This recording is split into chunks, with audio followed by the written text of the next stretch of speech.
뱀의 후손은 누구인가? 뱀이 자손이라도 낳았나? 여자의 후손은 누구인가? 이 부분을 이해하기 위해서는 예수께서 하신 말씀을 찾아볼 필요가 있다. 예수께서는 자신을 믿지 못하게 방해하고 말의 꼬투리를 잡은 바리새인과 서기관에게 하신 말씀이다.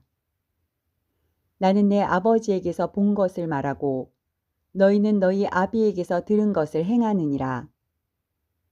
너희는 너희 아비가 행한 일들을 하는도다. 너희는 너희 아비 마귀에게서 났으니 너희 아비의 욕심대로 너희도 행하고자 하느니라. 그는 처음부터 살인한 자요. 진리가 그 속에 없으므로 진리에 서지 못하고 거짓을 말할 때마다 제 것으로 말하나니 이는 그가 거짓말쟁이요 거짓의 아비가 되었음이라.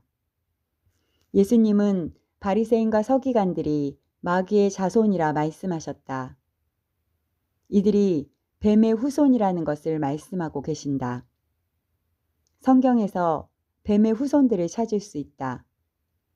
가인은 뱀의 후손이며 가인의 후손 라멕과 노아 시대의 인류도 뱀의 후손들이고 네피림과 니므롯도 그렇다.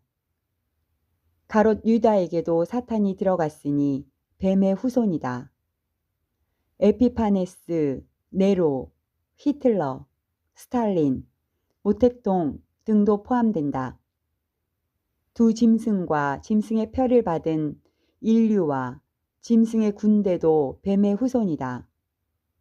교회 내에 또아리를 튼 가라지와 염소들도 뱀의 후손들이다. 지옥에 가는 사람들의 대부분은 뱀의 후손이라고 볼 수 있다. 그렇다면 뱀의 후손들은 어떻게 만들어지는 것일까? 그들은 타고나는 것일까? 이것에 대한 단서를 가인의 사례에서 찾아볼 수 있다.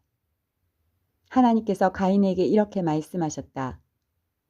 내가 옳은 일을 행하였다면 왜 얼굴을 들지 못하겠느냐? 그러나 내가 옳은 일을 행하지 않으면 죄가 문 앞에 도사리고 있을 것이다. 죄가 너를 지배하고 싶어 하지만 너는 죄를 다스려야 한다.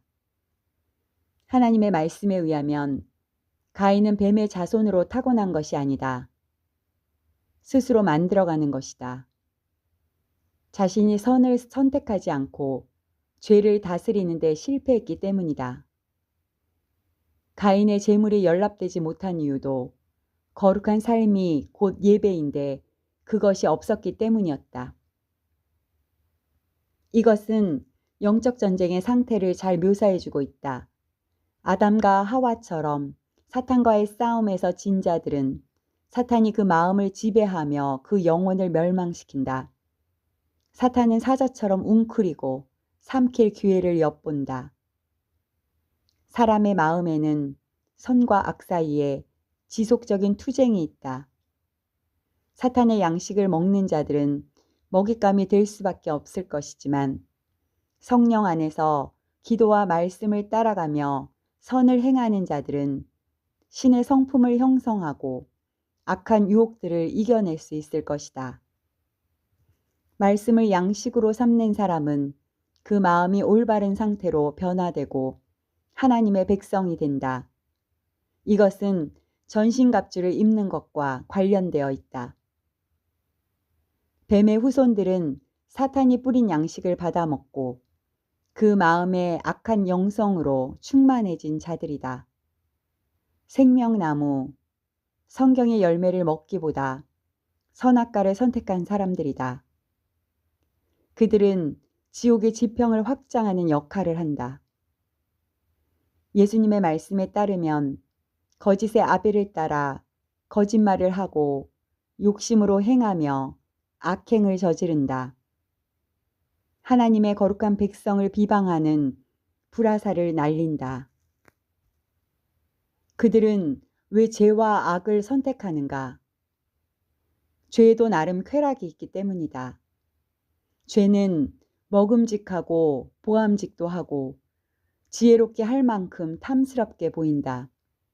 말 한마디, 아주 작은 행동 하나, 순간적인 생각 하나도 모두 사람의 영적 정체성을 결정하는 데 동원된다. 마귀와 악령이 들어가면 그리스도와 하나님의 백성을 비방하고 대적하는 일을 한다. 귀신이 사람에게 들어가면 귀신 들린 그 사람은 고통을 받지만 대적하는 일은 거의 하지 않는다. 귀신은 사탄의 하수인 중에 졸개들이기 때문에 2,000마리가 들어가도 고위급 악령 한 마리만 못하다. 우리는 악의 정체와 그들의 활동성에 대해 알아야 한다. 모르는 사람은 속수무책으로 당하고 영적 전투에서 패배한다. 지피지기 백전백승은 영적 전쟁에서도 통하는 말이다. 적이 누구인지, 그들의 전술이 무엇인지 모르는 신자와 훈련되지 않은 신자는 오합지졸이다. 아담에게 내려진 형벌은 육적으로는 가장 가혹하다. 여자의 출산의 고통은 며칠이지만 남자는 평생 수고하고 땀을 흘려야 한다. 지금은 맞벌이 시대라 여성들도 생존 경쟁에 뛰어들었다. 그러나 가장 큰 심판은 에덴에서 죄가 가득한 세상으로 추방된 것이다. 세상에는 빛과 어둠, 선과 악, 참과 거짓이 혼재한 곳으로 사람은 각자 어느 것이든 선택하며 살아가야 하는 세계다. 타락한 천사들은 천국에서 추방도 당했고 다시 회개할 기회가 없는 저주도 받았기에 사람들을 증오하는 것이다. 땅은 2번 저주를 받았다. 아담의 범죄로 땅이 저주를 받아 가시와 엉겅퀴를 내었고 가인의 범죄로 또 한 번 땅이 저주를 받았다. 가시와 엉겅퀴는 영적인 의미도 있으니 사람이 죄를 짓지 않고 살기에는 환경이 나빠졌다. 그러나 하나님께서는 아담과 여자를 직접적으로 저주하지는 않으셨다. 그렇다면 앞에서 제기한 논제를 생각해 볼 때다. 아담의 타락은 그들의 모든 후손들에게 죄가 전가되었는지가 쟁점이다. 1. 아담의 죄가 후손에게 전가된 것인가? 2. 인간의 죽을 운명이 전가된 것인가? 에스겔 기록처럼 범죄한 영혼들에게만 책임을 묻는다. 아버지의 죄가 아들에게 전가되지 않는다. 그렇다면 아담의 행위로 사망이 왕노릇하고 정죄되었다는 바울의 기록은 무엇인가? 이것은 사람이 생명나무에 접근할 수 있는 권리가 차단되었다는 의미다. 원래 사람은 생명나무의 열매를 먹고 영생하도록 지음을 받았다. 생명나무가 끊기자 죽음이 들어왔다. 그리고 빛과 어둠의 원수관계가 생긴 것이다. 이 때문에 사람은 육적, 영적으로 사망 상태에 이르렀고 죄가 사람에게 유입되었다는 견해가 바람직하다. 뱀과 땅은 저주를 받았지만 아담과 하와는 저주를 받지 않았다. 어디에도 아담과 하와를 저주하셨다는 말씀은 찾을 수 없다.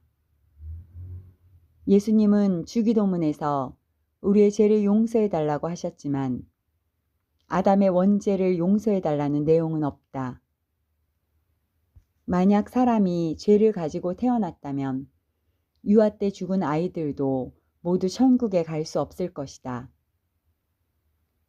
하나님께서 사람을 태어날 때부터 악하게 창조하지 않으셨고 아담의 범죄로 저주를 받지도 않았다.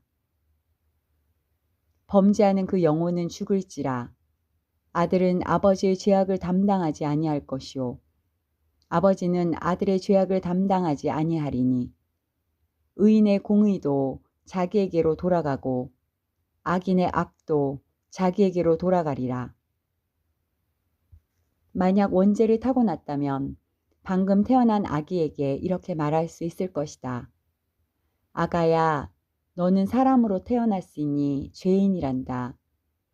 그러니 지금 죽으면 지옥 간다. 지옥 가지 않으려면 내가 회개할 수 있을 때까지 제발 살아있으렴. 우리는 죄에 대하여, 의에 대하여, 심판에 대하여 잘못 생각하고 있는 부분이 없는지 진리의 성령께 물어봐야 한다. 원죄에 대한 교리의 문제점은 마치 원죄만 해결되면 영원히 구원받을 수 있는 것처럼 잘못 인도되고 있다는 사실을 지적할 수 있다. 그 결과로 정작 중요한 영적 싸움에서는 속수무책으로 패전병이 된다.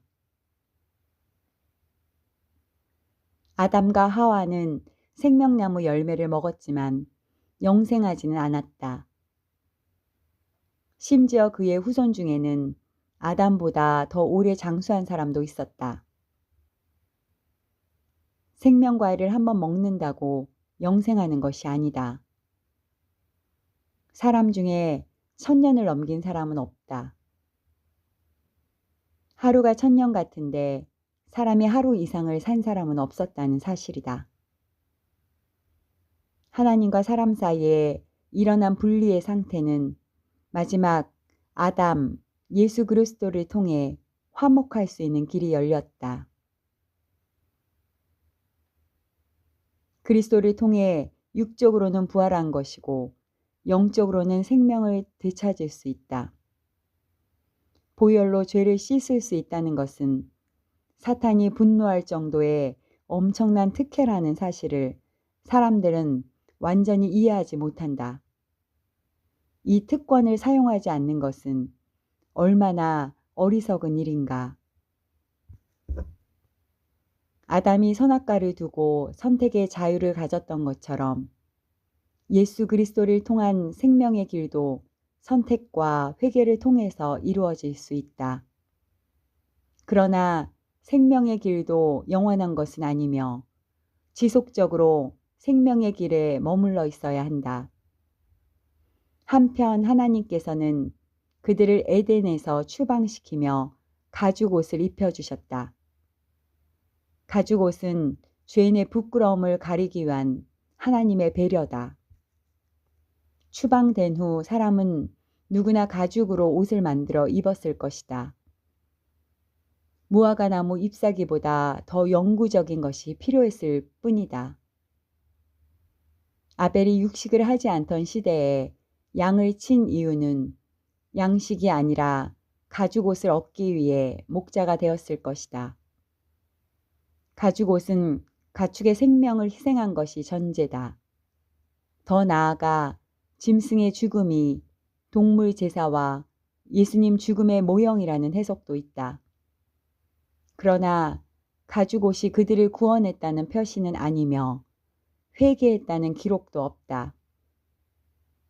요나단 탈굼에서는 이 가죽옷이 뱀의 가죽이라는 해석을 남겼다. 가인도 표를 받았지만 구원의 증거가 아닌 것과 같다. 가인을 죽이는 자는 7배나 벌을 받을 것이다.